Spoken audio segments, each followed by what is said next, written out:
Welcome to Instruction Discussion, our weekly look at the latest topics and trends in education affecting schools here on Long Island and schools around the world.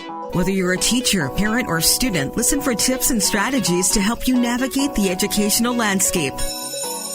There's a bell. It's time to start today's Instruction Discussion on the voice of Nassau Community College, 90.3 WHPC. Hello, I'm Kevin Boston Hill, and welcome to Instruction Discussion, where each week we will examine a recent trend or development in education and its impact on Long Island. According to a recent report published by the National Council on Teacher Equality, more than 1/3 of American children cannot read by the 4th grade, a fact made even more evident due to the pandemic. Add to that the increasing number of people who have some form of dyslexia that may or may not have been diagnosed. Moreover, only 53% of reading programs provide sufficient coverage of the early reading components of phonemic awareness, phonics, fluency, vocabulary, and reading comprehension. These facts become even more stark when we realize that 4th grade state reading scores are a major factor when states try to project how many prisons will be needed in the future.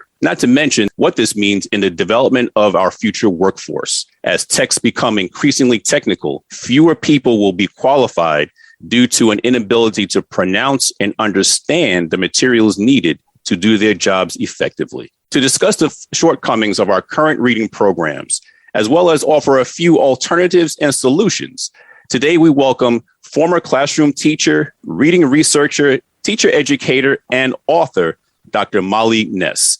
Welcome to Instruction Discussion on 90.3 WHPC. Well, thank you for having me. I'm thrilled to be here. So, before we actually get into the nitty gritty of today's class, now let's find out a little bit more about your background. How did you get to where you are now, and what are some of the inroads that you've made in education? Sure. So I started as a classroom teacher right out of my undergraduate experience, did Teach for America in Oakland, California, taught in Los Angeles for a bit, and really thought I was going to go to law school, but realized education was where my passion and my interests were.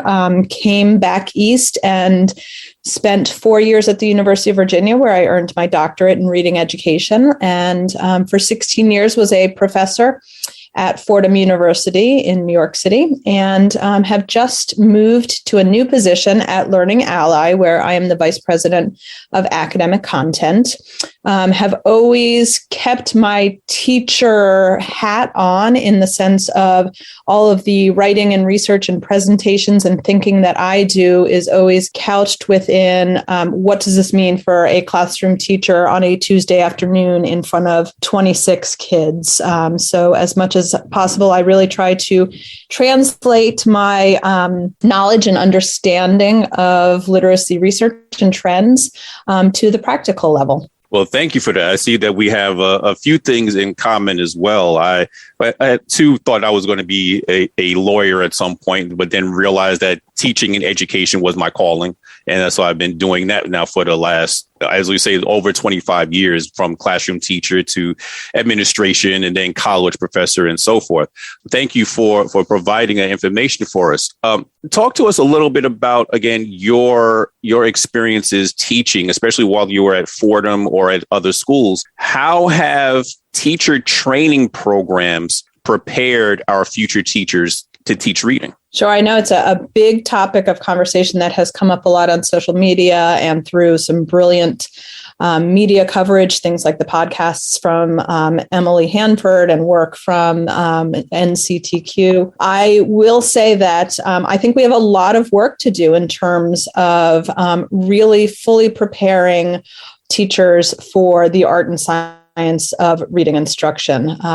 When I came to New York from Virginia almost 20 years ago, I was really surprised how much of a balanced literacy framework that the New York area was was really just, it was so entrenched in the culture and climate of schools and the education system. It was really surprising for me. I had studied at a university that without knowing that this was called the science of reading, as a graduate student, I had read all of the research around the science of reading, the simple view of reading, and all of that informative work, and just felt a real disconnect between what I had been studying in the research base and what I was seeing in classrooms. And I will say I have been really encouraged by the thousands of teachers across the nation who are saying, I want to know more, and I think we can do better, and are pursuing all sorts of educational opportunities for their own professional learning. Things like the Facebook group, The Science of Reading, What I Wish I Had Known, which has over 100,000 members and grows by the hundreds every day. So I think we're at this really important crossroads where we're having conversations about teacher preparation, the curriculum that we are using, and I hope to invite more people into this conversation. Sometimes I get frustrated because there's always a finger of blame to be pointed in a different direction. And so often I think we're focusing on teacher knowledge, which absolutely is an important component. But I, as a teacher educator, would see that I was teaching my students, my pre-service teachers, the science of reading. And then they would go out and take teaching positions in schools, which were using curriculum that went directly against the training that I was providing.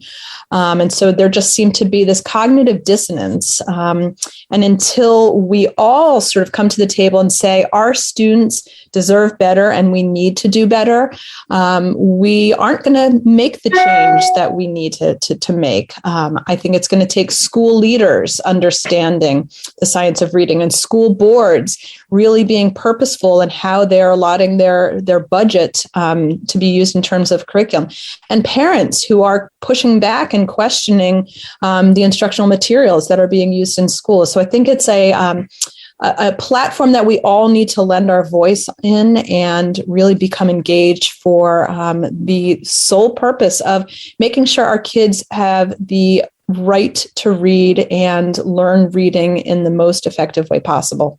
You say that when you got up here from Virginia and coming into New York, you were surprised about the way that New York City seemed to be entrenched using balanced literacy. And I remember those extremely thick binders, the comprehensive approach to balanced literacy that we used to have. Surprised in a good way or a bad way? Frankly, I was pretty surprised that the curriculum that was being used in the city schools didn't seem to meet the needs of learners. I remember I was on a relatively long-term project where a school in the city brought me in as an external consultant and was recognizing the fact that there were significant gaps in their student population and reading achievement, and wanted to really understand what was behind that data. And this was a school who had high percentages of students who were Title I, high percentages of students who were learning English as a second language, and they had adopted curriculum which lacked explicit instruction in phonics, lacked explicit instruction in vocabulary. And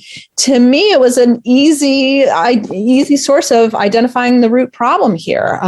But I think it was pretty pervasive to be using particular approaches that were not meeting the needs of students. And I think that's continued for a long time. And I do feel like we are at the crossroads of some exciting changes where a lot of people are lending their voice and raising some important questions and pointing out the need for improvement. So what I hear you saying is there's a serious gap with some of the programs that we're currently using. I mean, we've been not just in New York, but I guess around the country.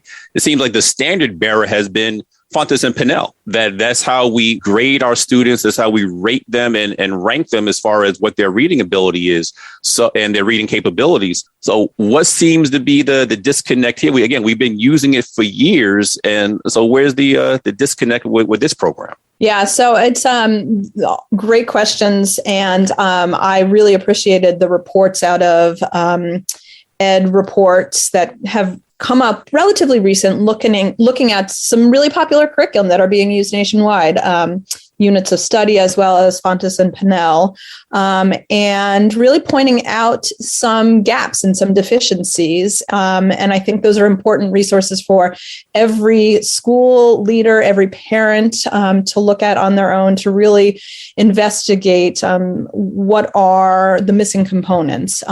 What I am seeing is a lack in explicit instruction in phonics, decoding, encoding, which would be the flip side of decoding. It would be essentially spelling, taking a word that we hear in context and being able to put it down on the page, as in spelling and orthography. I have always been somebody who's been critical and questioning of level books for a variety of reasons. I have written pretty extensively about the need to unlevel our libraries and not have kids. I think Fontes and Pinnell, the authors themselves, would say that their approaches of text leveling have been misconstrued and misapplied in many components.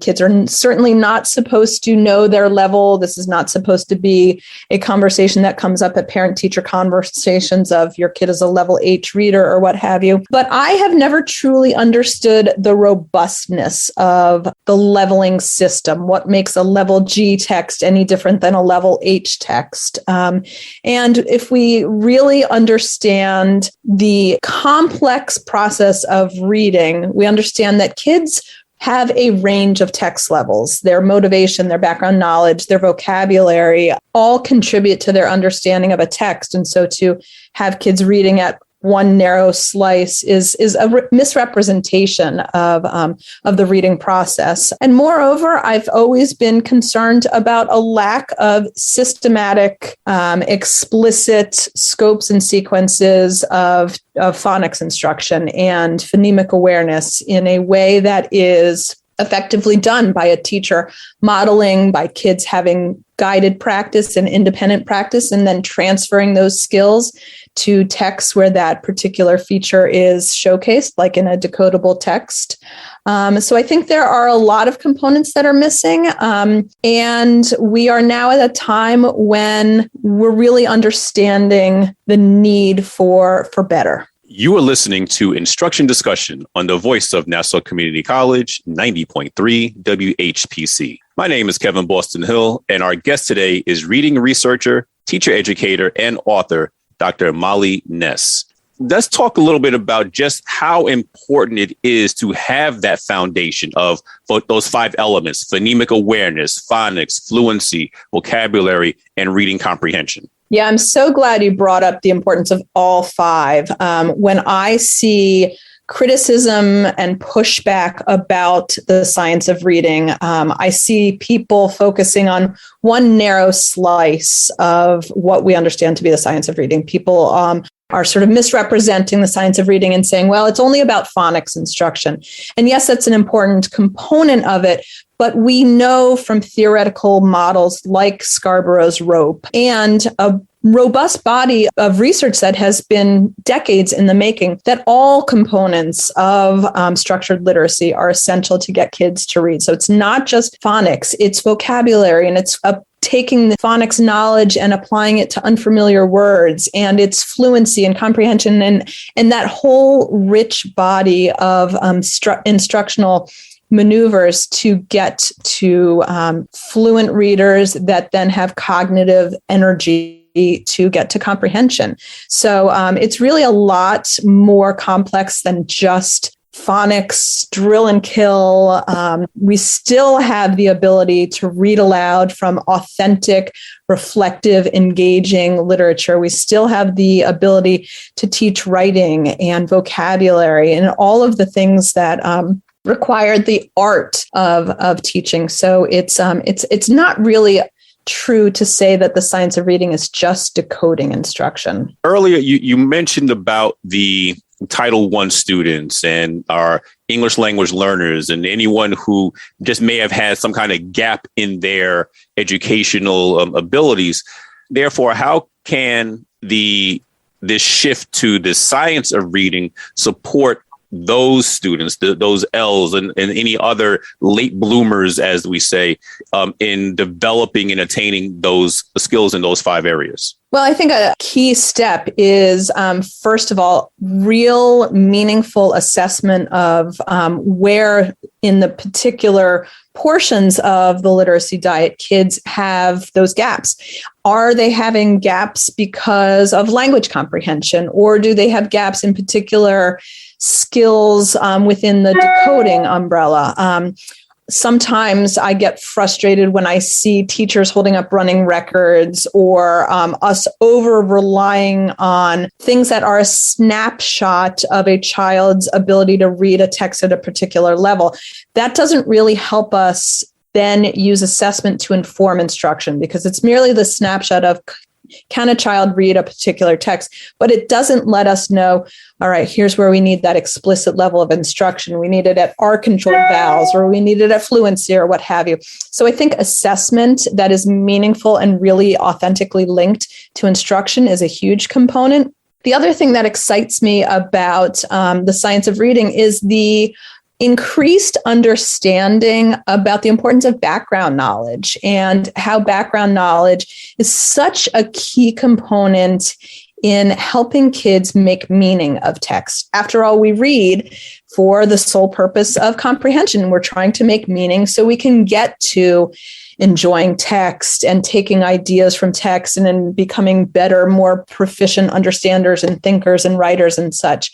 And now we understand how important that background knowledge is. And we all have gaps in our background knowledge, regardless of if we come from an affluent home or if we come from a home where there's less spoken English or less financial resources to go out and build opportunities that seize upon background knowledge. But I think we have to be really aware of our students' background knowledge strengths and gaps, and be purposeful in how we activate and build them. Is there anything, because I know I referenced the NCTQ report from 2020. I don't know how exactly familiar you are with it, but what can you tell us about the overview or the findings of that particular report? Yeah, so the reports are showing that we have a lot of work to do in terms of our teacher preparation, our curriculum.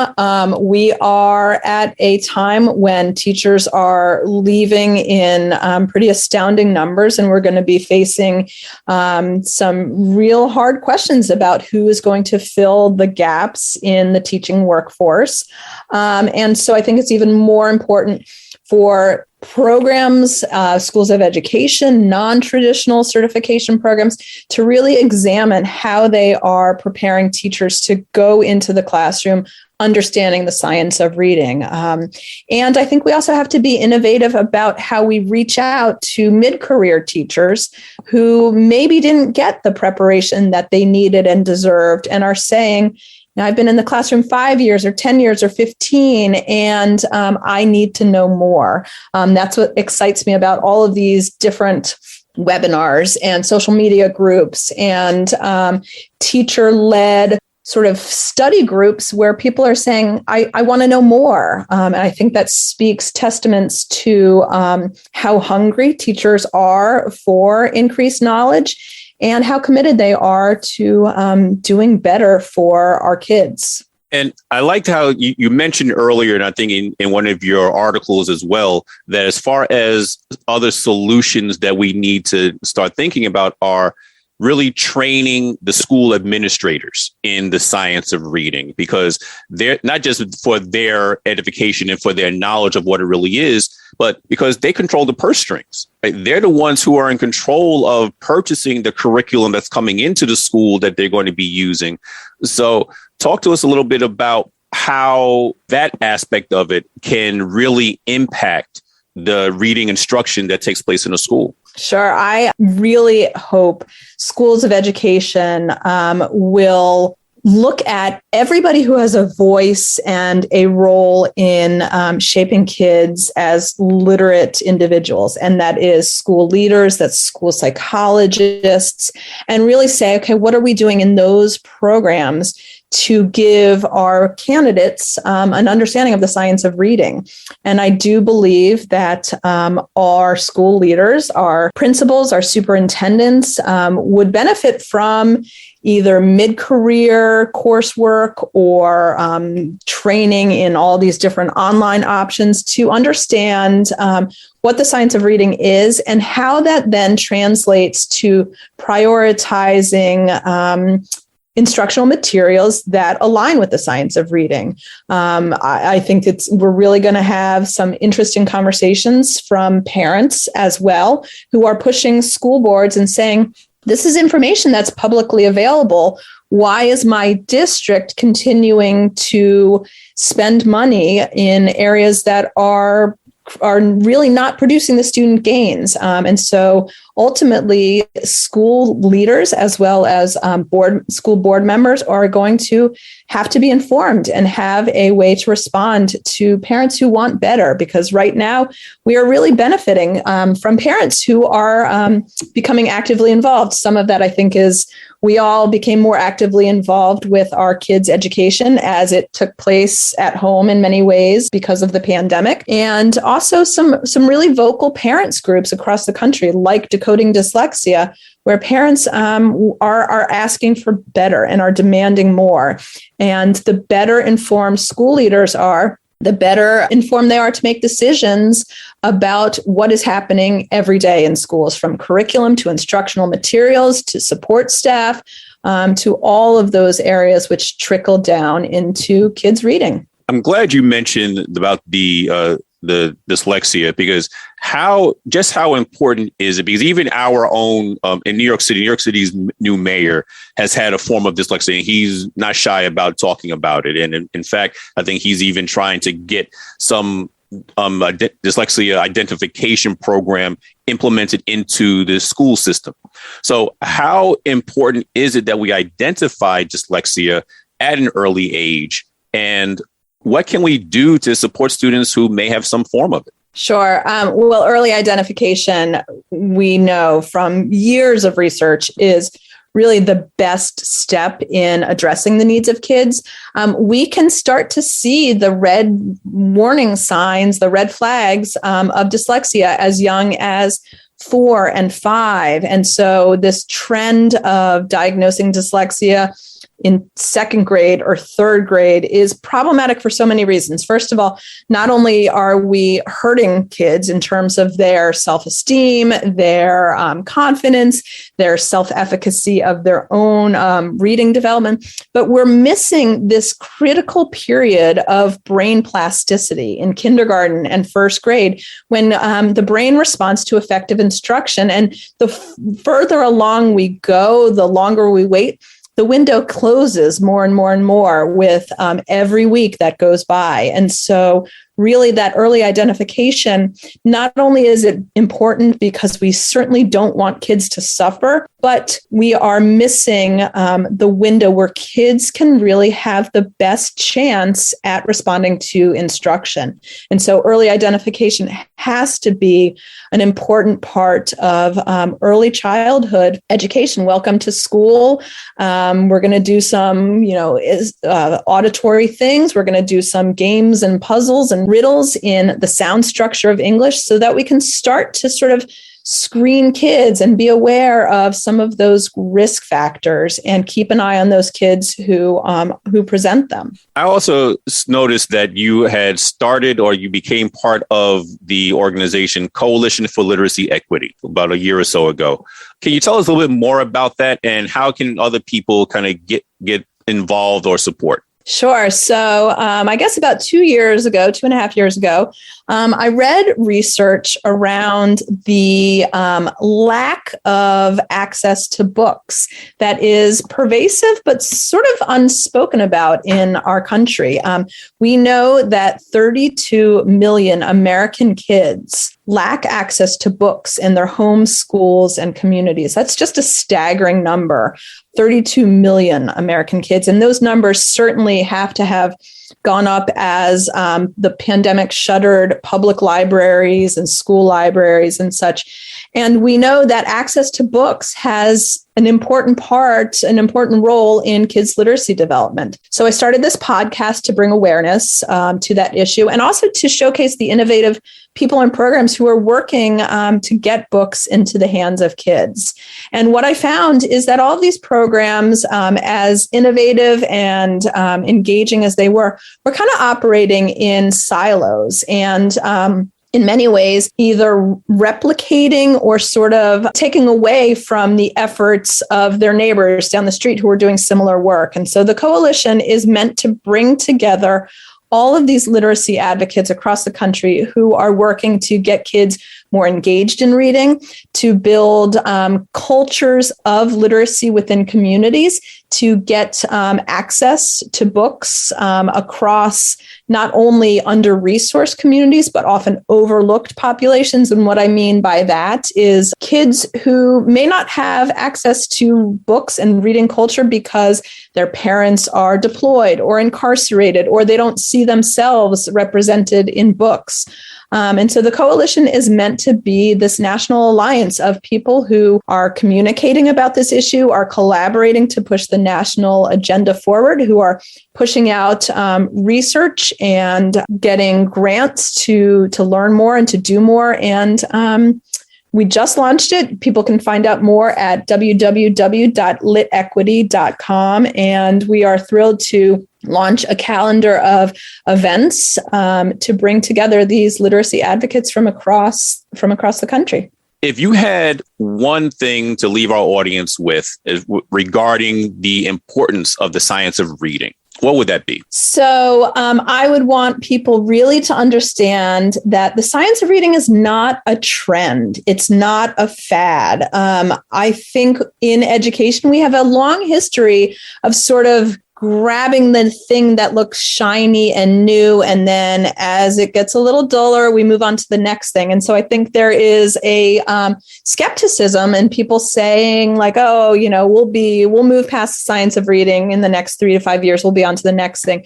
The science of reading has been around for decades, and it may not necessarily have come under this commonly popular term, the science of reading. But if you look at the research base, the simple view of reading, the theoretical framework for it, that was created in I believe 1986. So this is not a new thing. It's not a fad.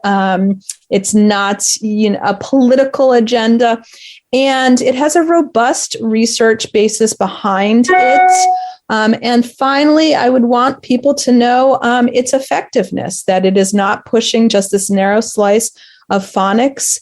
And what excites me about it is that the science of reading is really interdisciplinary. We're bringing together reading researchers with psychologists, with school leaders, with special educators, with the medical field. And that for me is exciting because our kids need us all to be wearing our different hats at the same table, having conversations about how to improve literacy, because our society rests on a literate population. Well, thank you for that. And we would certainly like to thank our guest today, reading researcher, teacher educator, and author, Dr. Molly Ness, for coming on our show today. Thank you for having me. Once again, my name is Kevin Boston Hill, and thank you all for listening to Instruction Discussion, right here on the voice of Nassau Community College, 90.3 WHPC.